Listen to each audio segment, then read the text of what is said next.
Hello, welcome to Sajatiya YouTube channel. आज की class में वायसरायज़ पे बात करते हैं। बरसग़ीर पाक व हिंद की तारीख़ को जब पढ़ा जाता है 1858 से लेकर 1947 तक का जो दौर है, इसमें वायसराय की इस्तिलाह इस्तेमाल की जाती है। तो आज हम ये समझेंगे कि ये वायसराय है क्या और 1858 से लेकर 1947 तक कितने वायसराय थे जो हिंदुस्तान तशरीफ़ लाए। तो 1858 से लेकर 1947 तक 20 के करीब वायसराय थे। तो इनके नाम भी याद करेंगे और इनके दौर का अहम इवेंट्स भी याद करेंगे, जिससे कि आसानी से समझ आ जाए।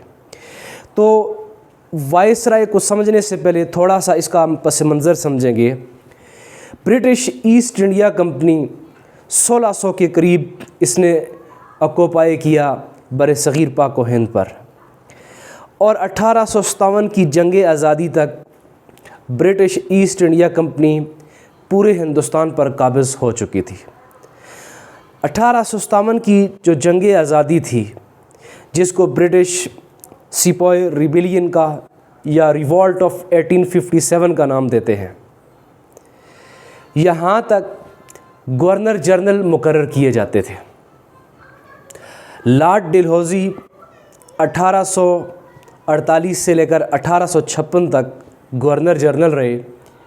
उसके बाद 1856 में लॉर्ड कैनिंग जो थे, उनको हिंदुस्तान का गवर्नर जनरल बनाकर भेजा।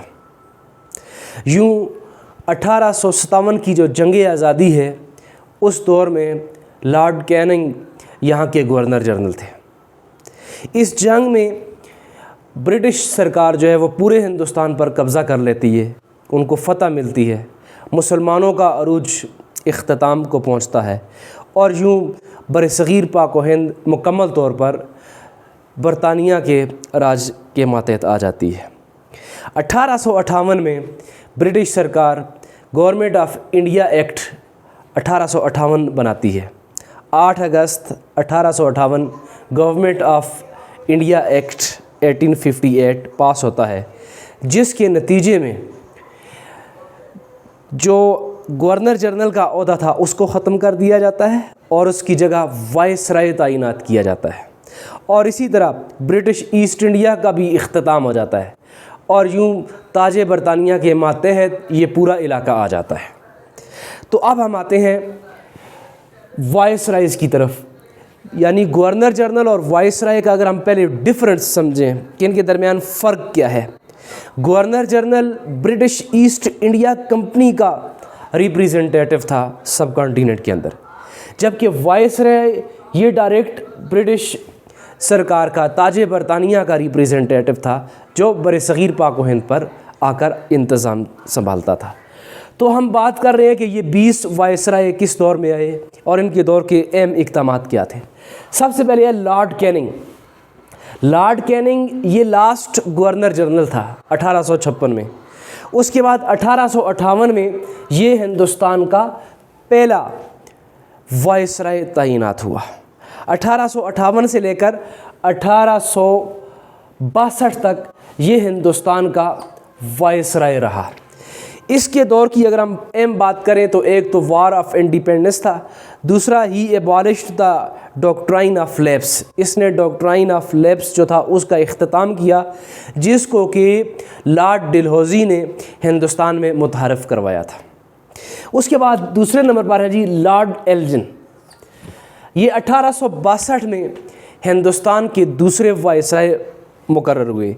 इनके दौर की जो अहम बात थी, वहाबी मूवमेंट जो थी वो इस दौर में अरूज पर पहुंची। तीसरे नंबर पर है हमारे पास लॉर्ड लॉरेंस। लॉर्ड लॉरेंस जो थे वो हिंदुस्तान के अंदर तीसरे वायसराय थे। 1864 से लेकर 1869 तक इनका दौर हिंदुस्तान में रहा। इस दौर के अंदर हम देखें तो हाई कोर्ट्स का क़याम किया गया, जैसे मद्रास वग़ैरह के अंदर हिंदुस्तान के अंदर जो हाई कोर्ट्स थी वो कायम की गई लॉर्ड लॉरेंस के दौर में। चौथे नंबर पर है लॉर्ड मायो।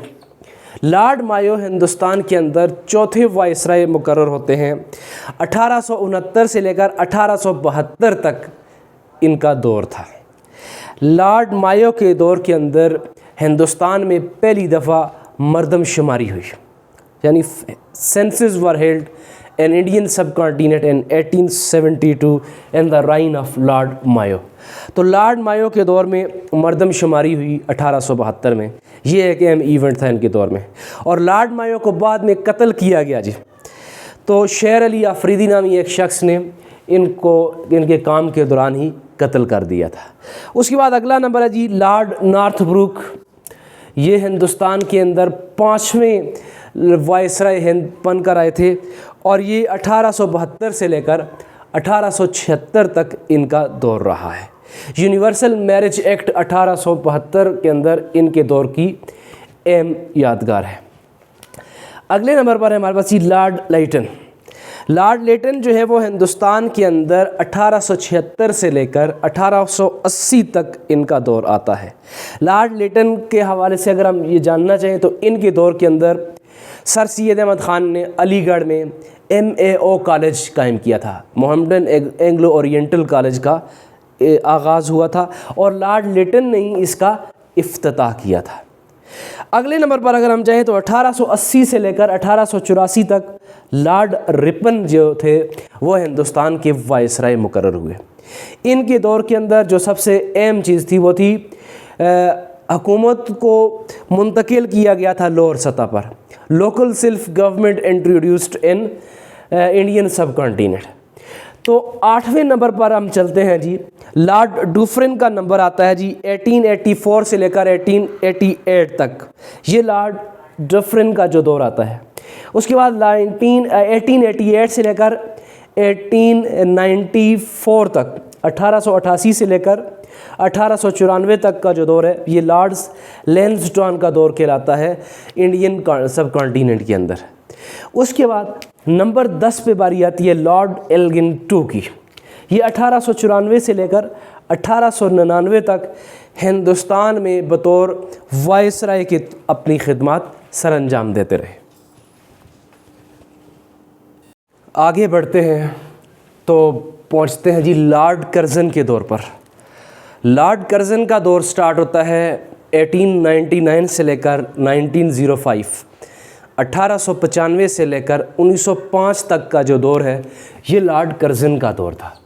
लॉर्ड कर्ज़न के दौर के अंदर की जो सबसे अहम बात थी वो पार्टीशन ऑफ बंगाल थी, तकसीम बंगाल थी। हिंदुस्तान के अंदर बंगाल को मशरक़ी और मगरबी बंगाल दो हिस्सों में तकसीम कर दिया गया था। उसके बाद 12वें नंबर पर है लॉर्ड मिंटो।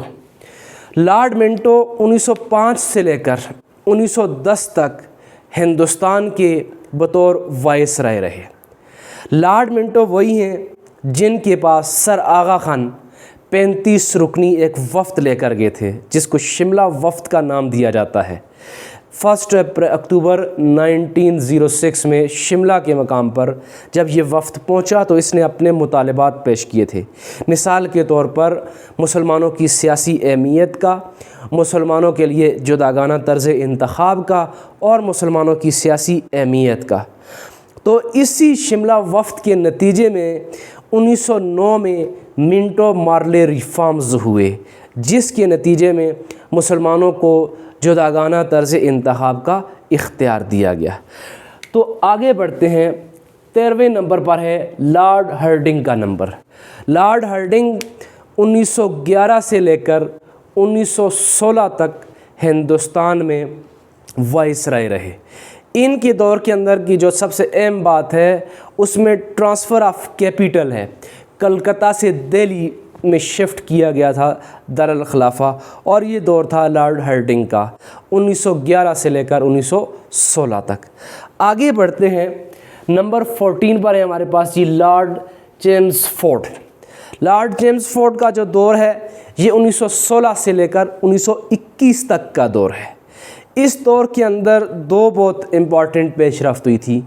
एक तो ब्रिटिश सरकार ने रॉलेट एक्ट पास किया था और इसके अलावा लखनऊ पैक्ट हुआ था 1916 में। मुस्लिम लीग और कांग्रेस का आपस में जो इत्तेहाद था लखनऊ में, जिसको तारीख़ में लखनऊ पैक्ट या मुआहिदा लखनऊ के नाम से याद किया जाता है। इस दौर में हिंदू मुस्लिम इत्तेहाद का दौर चला था और यहीं पर कायद-ए-आज़म मोहम्मद अली जिन्ना को ambassador of Hindu Muslim unity का टाइटल भी दिया गया था। इंडियन नेशनल कांग्रेस की एक रुकन सरोजिनी नायडू ने कायद-ए-आज़म को ये खिताब दिया था। आगे बढ़ते हैं जी, लॉर्ड रीडिंग का दौर आ जाता जी। लॉर्ड रीडिंग का जो दौर है ये 1921 से लेकर 1926 तक का दौर है। इस दौर में स्वराज पार्टी जो थी वो सामने आई। इसके अलावा तहरीक खिलाफत का दौर चल रहा था और यहीं पर आकर हिंदू मुस्लिम इत्तेहाद का भी ख़ात्मा हुआ, जब तहरीक खिलाफत के दौरान गांव चौरी चौरा के अंदर वाक़या हुआ था। पुलिस चौकी को आग लगा दी गई थी, जिसके नतीजे में हिंदू मुस्लिम इत्तेहाद का ख़ात्मा हुआ जी।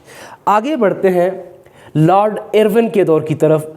ये 16वें नंबर पर आते हैं। 1926 से लेकर 1931 तक का जो दौर है ये लॉर्ड इरविन का दौर है। इस दौर में गांधी की जो पॉलिटिक्स है वो अपने अरूज पर थी। जैसे उन्होंने नमक की सत्याग्रह तहरीक, दंडी मार्च वगैरह किए। बाद में पूना पैक्ट जो था वो साइन किया गया। आगे बढ़ते हैं जी, लॉर्ड वेलिंगटन जी। लॉर्ड वेलिंगटन का जो दौर है ये 1931 से लेकर 1936 तक का दौर है। इस दौर के अंदर की जो अहम पेशरफ्त हुई उसमें गोल मेज़ कॉन्फ्रेंसेस थी, राउंड टेबल कॉन्फ्रेंसेस थी, जो कि इंग्लैंड के शहर लंदन में मुनक़द होती रही। इस सिलसिले को आगे बढ़ाते हुए आगे बढ़ता हूँ। अब मैं बात करता हूँ लॉर्ड लिंथगो की। लॉर्ड लिंथगो जो थे ये 18वें नंबर पर हिंदुस्तान के वाइसराय बने। 1936 से लेकर 1944 तक तकरीबन 8 साल तक का इनका दौर था। इस दौर के अंदर यानी 1936 से 1944 के दौरान बड़ी पेशरफ्त हुई। मिसाल के तौर पर 1939 के अंदर वर्ल्ड वार सेकंड हुई। इसी दौरान क्रिप्स मिशन जो था वो हिंदुस्तान पहुंचा और फिर शिमला कॉन्फ्रेंस भी मुनक़द हुई। तो ये 18वें नंबर पर लॉर्ड लिंथगो का दौर था। आगे बढ़ते हैं जी, सेकंड लास्ट नंबर पे लॉर्ड वेवल हैं। 1944 से 1947 तक, 1944 से लेकर 1947 तक का ये दौर है, जिसमें लॉर्ड वेवल बतौर वाइसराय अपनी खिदमत सरअंजाम देते रहे। इस दौर के अंदर CR फार्मूला पेश किया गया। शिमला कॉन्फ्रेंस मुनक़द हुई। 1945 के इंतख़ाबात का ऐलान किया गया और इंतख़ाबात हुए और यही वो टर्निंग पॉइंट था जहाँ पर आकर मुस्लिम लीग जो थी उसको कामयाबी मिली थी और मुसलमानों ने यहाँ पर योम रास्त इक़दाम का दिन, डायरेक्ट एक्शन डे का दिन भी सेलिब्रेट किया था। डियर स्टूडेंट्स, आखिर पे बढ़ते हैं जी, lord Mountbatten. Lord Mountbatten Hindustan के आखिरी वाइसराय थे। ये मार्च 1947 में हिंदुस्तान पहुँचे थे। इनके ज़िम्मे तक़सीम हिंद का जो फरीज़ा था उसको सरअंजाम देना तय पाया था और 3 जून प्लान जो था वो इनके दौर में हुआ और ब्रिटिश सरकार की अप्रूवल के बाद फिर 14 अगस्त 1947 को हिंदुस्तान को 2 आज़ाद मुमलकत में तकसीम किया गया, पाकिस्तान और हिंदुस्तान। तो 3 जून प्लान का जो बड़ा मंसूबा था वो लॉर्ड माउंटबेटन के दौर में हुआ, जो हिंदुस्तान के आखिरी वाइसराय थे और क़याम पाकिस्तान के बाद ये भारत के पहले गवर्नर जनरल के तौर पर भी इन्होंने खिदमत सरअंजाम दी। आज की क्लास में हिंदुस्तान के अंदर जो वाइसराय थे उस पर मैंने बात की कि 1858 से लेकर 1947 तक 20 के करीब जो वाइसराय आए थे। इन वाइसराय का तआरुफ़ आपके सामने पेश किया और इनके दौर में होने वाले अहम वाक़यात जो थे वो आपके सामने पेश किए, ताकि आपको इन वाइसरायज़ के नाम याद रखना आसान हो और इनके दौर के अंदर के जो अहम इवेंट्स हैं वो याद रखना आसान हो। बहुत शुक्रिया।